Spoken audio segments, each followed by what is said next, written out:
Hi, it's Dwyer, gamblersadvisory.com. Remember, the opinion you should follow should be your own. Just consider this video to be a second opinion from a complete stranger online. This is the online world, not the mainstream media. So let's call out fighters. Let's have strong opinions. Lamont Peterson, according to reports, most notably, go to boxingscene.com. They have a beautiful article on that excellent website. Lamont Peterson apparently is now admitting to having taken testosterone pellets before his first fight against Amir. Right? Now let me be as blunt as possible. In my opinion, given that this was not disclosed, apparently not to the Nevada State Boxing Commission, not to the sanctioning body, not to Amir and his representatives, not to the promoter, right? Because this was not disclosed by Lamont Peterson before that fight took place. I believe that the title should be returned to Amir. Quite frankly, it's an outrage, right? I don't care.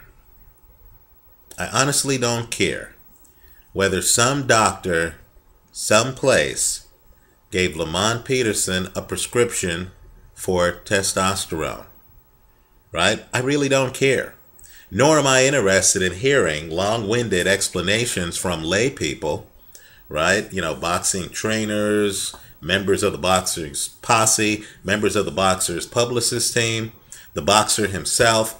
I'm not interested in hearing statements that the testosterone didn't give him an edge, right? The bottom line is, you know, the boxer, his posse, his publicist, they aren't healthcare professionals.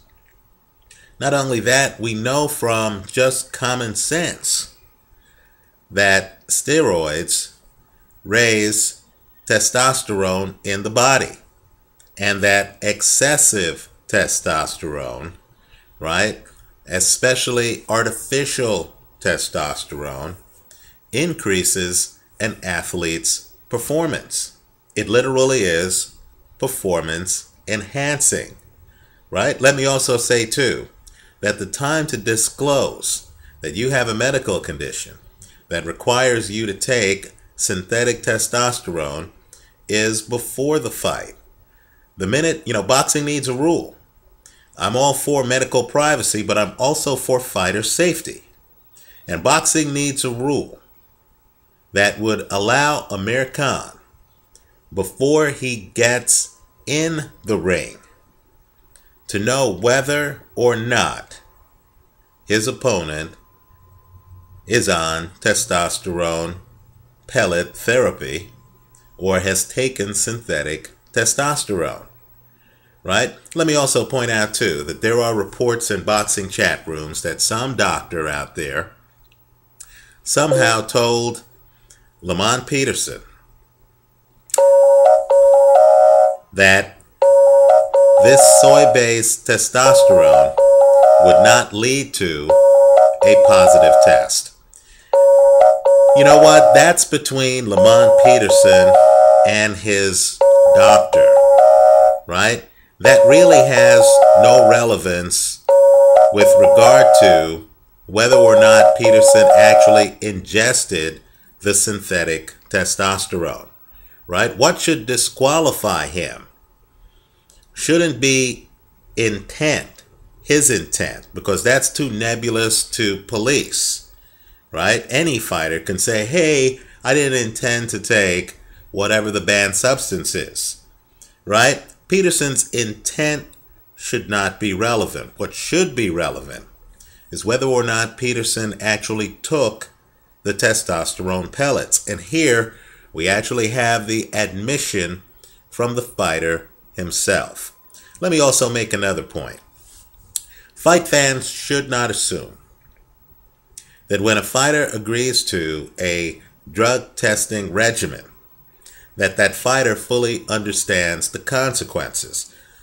understand that there are many drug testing regimens, right? Olympic-style testing that would not spot synthetic testosterone in the athlete's system if the testosterone-epitestosterone ratio isn't above 3-to-1, right? Because of that, many people in the know, like Victor Conti, have pointed out that there might be an epidemic out there of microdosing. In other words, you pick the right drug testing agency, you microdose, so you have elevated testosterone, but it doesn't reach the 3-to-1 threshold. That testosterone could have been elevated from testosterone pellets, but as long as you don't breach that 3-to-1 ratio, and you're kidding yourself if you don't think that these athletes aren't drawing their blood to know exactly what the ratio is, I would argue that juicers know the ratio like they know their weight. Just like a fighter knows, if I'm going to fight at welter, I need to come in at 147. These guys know whether or not their testosterone versus epitestosterone ratio is above 3-to-1 if they're taking substances to increase their testosterone. Now, I'm speculating here. I'm not making a statement of fact. But is it that far-fetched to believe that the Peterson group didn't fully understand that the VADA test would bust them whether Peterson had any synthetic testosterone in his system, as opposed to other testing agencies that would only test for synthetic testosterone if his ratio was above 3-to-1? Well, what you have here is a guy busted after the fact, who's now telling us the whole truth and who's admitting to having juiced, right? Juiced is a strong word. Why don't we say augmented his testosterone levels, right? Before the biggest fight of his career against a champion. Understand, the repercussions of a fight like that are huge for both fighters. Had Amir Khan won that fight, Amir Khan would have retained his title. He would be in the mix at 147 to fight either another champion, and keep in mind, Paulie Malignaggi, who he beat earlier, is now one of the champs at 147, right? He could even show up to the Andre Berto Victor Ortiz fight, call out the winner, right? He would be on the very short list of very credible opponents to fight Floyd Mayweather for supremacy at 147 pounds. Instead, what we have is this cloud now hanging over both fighters, right? You know, if you were a Khan skeptic before, you're looking at Khan and you're saying, wow, you know, he lost this fight. Not only that, whether the guy was augmented or not, Khan didn't look exemplary up on the ropes. We don't know how good Khan would have looked and how much less stamina Peterson might have had, and how Peterson's punch resistance would have been had Peterson not been augmenting his testosterone. Let me also say, too, that whether a doctor lied to Peterson or not about whether or not this synthetic testosterone would trigger a positive test, that's really between Peterson and that doctor. Fight fans shouldn't be distracted by that argument, because the issue here isn't even Peterson's intent, right? Peterson may not have intended to cheat, right? That's not the issue. The issue really is, did Peterson have enhanced testosterone when he entered the ring? Right? Did he take synthetic testosterone?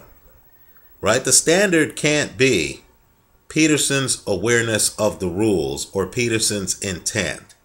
Because if he has elevated testosterone or artificially elevated testosterone, more precisely, when he enters the ring, then he has an unfair advantage. And if you don't believe it's unfair, you need to ask yourself, right? Number one, why do they have drug testing? Number two, do you believe Khan would have performed better if he had artificially elevated testosterone? Clearly, just look around at, the outsized results in baseball and all these other sports, right? Track and field. Back when you had people set world records, Ben Johnson, juicing, Gatlin, you remember him, busted for juicing. And if you recall how these juicers actually had great times. My point to you is the reason we're concerned about elevated testosterone is because it works, right? That's the point. It accents a fighter's performance. No one's saying that these fighters aren't talented to begin with, but you give a talented guy an artificial bump up in testosterone, and he might fight better than he would have without that bump. And sometimes in a razor close fight like this fight, and let's remember, Khan lost the fight because the referee deducted points from Khan. This was a razor close fight. I believe it was a split decision. I believe one of the judges had Khan winning the fight. I thought Khan won the fight. This was not a Mike Tyson, Marvis Frazier first round domination. This was something different. This was a photo finish, right? Given the photo finish and given the Peterson camp's admission that their guy took synthetic testosterone, whether it's soy-based or not, their guy took synthetic testosterone before that first fight. My point to you is simply that whether Peterson intended to cheat or not, the title should be returned to Amir Khan, right? Amir Khan has yet to lose his title to a guy who did not have artificially enhanced testosterone during the fight, right? Let me also say too that in boxing, we can't have an intent standard. Years ago, Oscar De La Hoya fought Fernando Vargas. Vargas tested positive for a banned steroid after the fight. Vargas claimed he didn't know that he had taken the banned steroid. If you give credence to defenses like that, and back then, Nevada did not, Vargas got fined, right? But if you give credence to defenses like that, then all you're doing is you're encouraging a don't ask, don't tell regime where fighters can hire nutritionists who are just giving them banned substances, and as long as everyone with a nod and a wink knows not to ask what's in the bottle, then the fighter will be able to have elevated testosterone, have plausible deniability, and as long as the elevation doesn't trigger the threshold to actually have testing for synthetic testosterone, and as long as they pick the right drug testing agency, not VADA, V-A-D-A, but some lighter weight agency that only tests for synthetic testosterone when you eclipse a certain threshold, then the fighter will have plausible deniability and will have an unfair advantage in the fight. Finally, let me close with this thought. It all seems to be apples to oranges when fighters are arguing over which drug testing agency should be in charge of the drug testing.